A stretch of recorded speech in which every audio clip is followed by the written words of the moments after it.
Hi everyone, I am Shashank Srivastava and theme for today's TEDx is redefining reality. I am going to share 3 instances from my life where you will get to know that if things are changing around you, you can only work on one thing, which is the inputs that you are giving, and through those inputs and by pivoting, you will make sure that whatever reality is around you, you are able to sail through. So just a brief background about myself. I think only thing consistent between Rahul Dravid and me is that we both are somebody who has always scored below average or average grade. So if I talk about my academic journey, not being so bright a student, but at the same time not being so bad as well. So I was always there somewhere in the middle where I was scoring close to 74-75% throughout my engineering examination. And when you do that, you know that there is a top range that you can hit, there is a bottom range that you can hit. So first story is around this, me landing my first job while doing my engineering.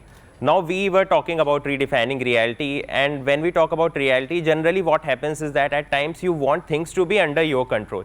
You want to know what will be the outcome if I am giving certain set of inputs. And same thing happened with me in engineering as well. I was not able to crack IIT JEE, so landed at a tier 2 engineering college, and once you join these kind of colleges, the only thing there is in your mind is that I should be able to get a job. And when you go with that mindset, you generally are not only learning, but what you are also trying to do is that you are trying to optimize for the placement part as well. So when I joined the college, there was a batch size of 1,000 people who were there with me, and we were competing with each other for limited slots that were there for the placements.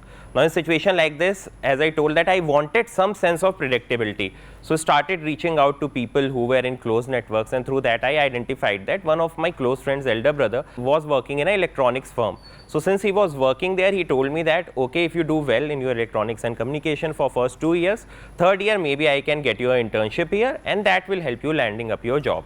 So I thought, okay, now there is some predictability and now I am sorted. So I stopped focusing on set of inputs and I started optimizing towards making sure that I get my first internship in the company that I was always aspiring for. But as luck would have it, that particular person left the company, went for his higher studies. Now again I was left in a limbo because till third year I was optimizing for something and it never happened. Now I was again left with 1 year and I have to now figure out how to get the placement done. So coming from an electronics and communication background, the top recruiters in the campus were someone who were hiring for IT roles. So last year I started learning more about coding piece of things. I started learning that how I should be building my profile so that I at least get selected in one of these IT companies.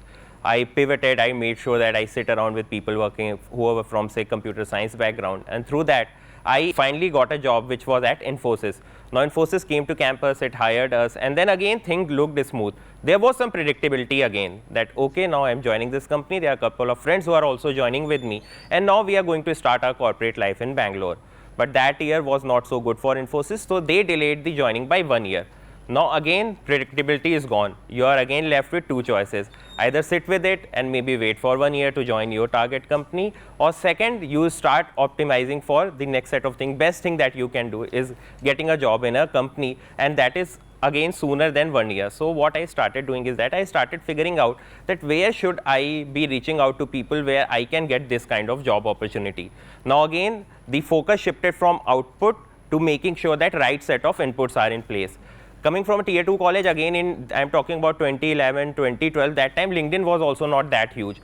So I started figuring out where I can find these set of folks who can go ahead and refer me or maybe give me a job opportunity. That time I was also simultaneously preparing for CAT examination because for me it was essential to have a backup.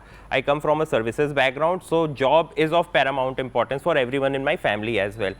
While preparing for CAT, I figured out that there is a site called as pagalguy.com. It might not be so popular right now, but back in 2011, 2012, it was hugely popular because that is where people who were preparing for CAT were coming and discussing questions there. I figured out that somebody who has joined say a group of IIM Ahmedabad or IIM Bangalore, IIM Calcutta some 3-4 years back, chances are there that they are now into right set of companies and they can help me out. So I started cold messaging, DMing them, telling them that I am a fresher just out of college. My joining has been delayed by 1 year and I need your help and guidance to at least start my corporate journey. Through that, I got 2 introductions, one at IBM, one at Accenture, and kindly they referred me for the open roles which were there for the freshers in their organization. And from there, I landed my first job at Accenture. Again, when I came to Accenture, the mindset again shifted to output focused things. It was basically how should I optimize for my next salary, how should I optimize for maybe getting that opening which is there in the US because it will give me better salary, fat paycheck. And with that mindset, I started working. For first year, when you are very output focused, you start delivering low on the input side, and that is what happened with me as well. So input again took a back seat. I was optimizing for outputs.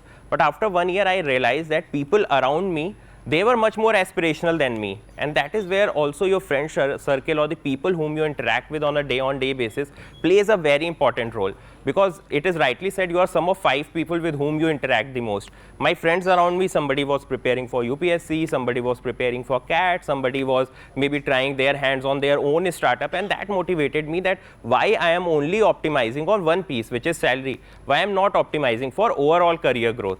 So that is where I started working on making sure that identifying which thing makes much more sense for me. Also 2012 was the time when likes of startups such as Flipkart, they were growing. So India was becoming a startup ecosystem hub, and I was right there in the Bangalore, which is Silicon Valley of India. So I was seeing these ideas come to life.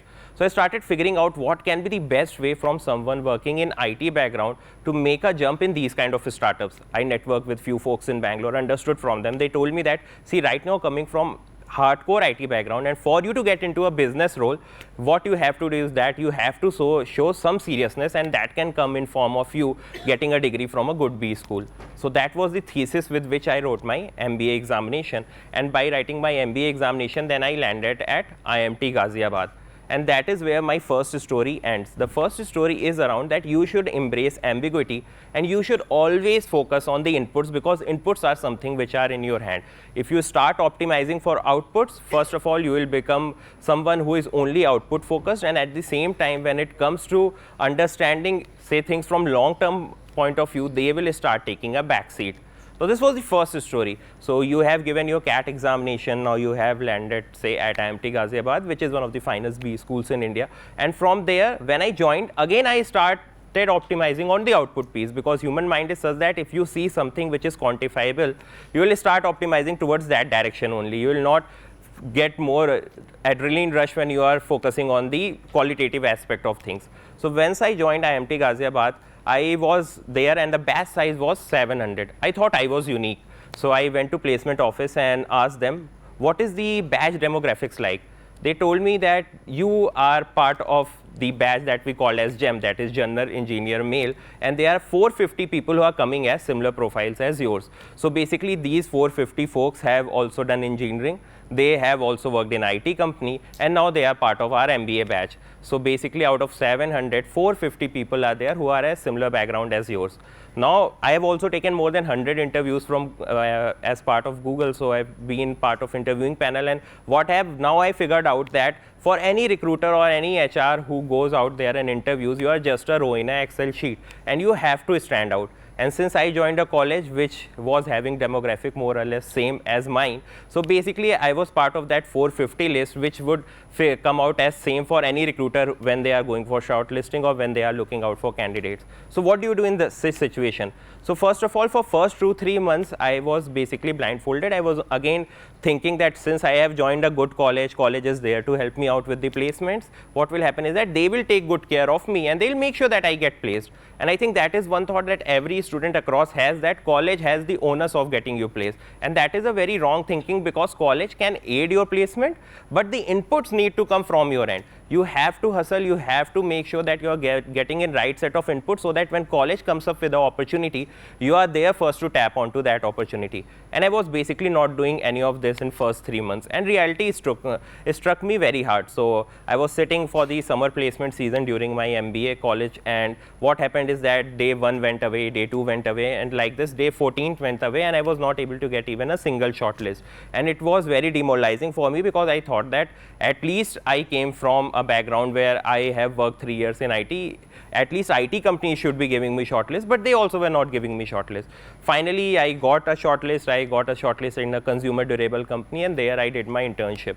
But this realization was there that if this thing is going to repeat itself in the final placements, then it's a troublesome situation, because you have already invested significant amount of time, energy and money also in doing your higher education, and if you are not able to crack a good role or maybe get to a good company, the chances are high that your ROI will be on the lesser side, and also the jump or kind of increment that you are looking, it will not happen. So what I started doing again is move from an output centered approach to an input focused approach. And how you can work on input focused approach is doing things differently than what others are currently doing. So I saw in college most of the folks were either maybe going ahead with the companies which were coming in campus, or maybe focusing on the ACAT side. So I also did both of these things, but one thing that I additional did is, since I was in Delhi NCR, I figured out these startups which were recently funded. These were the startups who were in, say, Series A, Series B stage, and they were growing. I started reaching out to their founders and told them, can you give me some projects that I can work on? And through this interaction, I got an opportunity to do a project with OYO itself, directly with Mr. Ritesh Agrawal. So the ideas, the things that we suggested to him, he kindly agreed and he implemented it as well. That gave me some boost. Similarly, we went ahead and did some project with GoIBibo. Mr. Ashish Kashyap, who was founder of GoIBibo at that time, also worked closely with him, and then again the ideas got implemented. It again gave me a rush that okay, now the things are falling into place, at least coming from an IT background. Now I'm beginning to understand how business world works. And similarly, I did couple of more projects. So what it did basically was that by end of 18 months, I was in a position where I worked across 12 or 13 industries. I identified the problems that they were facing, and at the same time, I had worked on a solution which was prepared bottoms up from me. So I was able to talk about those solutions when anybody would ask me questions. And since I have already told you that I worked in a consumer durable company for my internship, so my target company at that time was Adidas, because people told me that if you have worked in any consumer facing type of company, chances are high that you will get a shortlist from Adidas. And Adidas was something that I was aiming for, and even college was quite confident that you will definitely get the shortlist. Come 15th November, that was my birthday, and in the morning I got a mail from the placement office, and they told me that this is the list of people who are selected for next round of Adidas, and my name was not there. So it was kind of shocker for me, because in my mind I have projected myself on, I was feeling myself as part of Adidas, and then it came as a shocker. I thought that now where I will go, because this was one company where I had the strongest chances, and it has basically not shortlisted me. So 15 went ahead in just sitting down and thinking that where things will go from here. 16th morning we had a pre-placement talk from Google. So I went ahead because I had zero knowledge about digital marketing at that point of time. But I went ahead and I sat for that pre-placement talk, and finally at end of it, they opened the form and I applied. And like me, whole batch applied because Google was such a big brand name. I was also thinking that why would Google shortlist me, because anyways, there are 400 people similar to my profile, and if they have to shortlist, it will be very difficult to shortlist candidates or maybe make a difference on what kind of things one candidate is offering compared to other. But as luck would have it, I finally got a news on 17th that they have shortlisted 40 candidates from the campus. And now when I go back and I talk with the recruiters, HRs inside Google, they told me that your profile kind of stood out because there were a couple of things that you were doing which other people were not doing, and that is why that shortlist was there. Now once I got the shortlist on 17th night around 3 AM, they told us that you are shortlisted, and 18th morning 10 AM we had our first round of interview. Now someone who has zero knowledge of digital marketing or how sales work, this was a very limited time span in which I had to prepare. So there were those 7 hours. Those 7 hours I was up all night understanding what Google does, where their revenue comes from, what are some of the things that they are trying to do back in 2017. And I went for my first round of interview. First round of interview went well. There were 40 of us. 20 made it to the first round, then second round went through. Out of 20, then 10 were there, and finally there was third round of interview, and after third round of interview we were awaiting our results. And one thing unique happened during the third round. So recruiter told me that, Shashank, you are sitting here and there are 3 other people that I have interviewed before you. They are also there. You all come from very similar profile and background, so why we should hire you? When this question came, the response that I gave from my side was, see, there are 2 Shashanks that you can see right there in my resume. There is one Shashank whom you can see before IMT Ghaziabad, As you rightly told, there are 400 of those Shashanks in the campus, and they all have done similar things. But if you see the Shashank in last 18 months, then it's a completely different Shashank that you won't find in this campus. The kind of projects I have done, the kind of interactions that I have done, the kind of things that I have done by going over and beyond than what was expected from a B school student is something that is making me stand apart from others. And that is what struck a chord with the recruiter as well. And from there, I got job offer at Google. And this is my second story, that see, again, as I told you, that if you want to focus on right set of outputs, only thing you should be focusing on is right set of inputs, because output will be always an outcome. Input is something which is in your hand, and keep on pivoting. So if you feel that one thing is not working out, be street smart to move to second thing and try out, because nobody knows that what will work. Even in content creation, when I put out a content idea, I feel that this is a brilliant stuff that I'm putting out there, it generally tanks. But when there is a very normal, basic, simple idea using which I create a video or something that I put across, it generally hits say 1 million or 2 million views within 2 to 3 days. So you have to come up with a mindset where you are continuously pivoting. At the same time, you are also focusing on the input.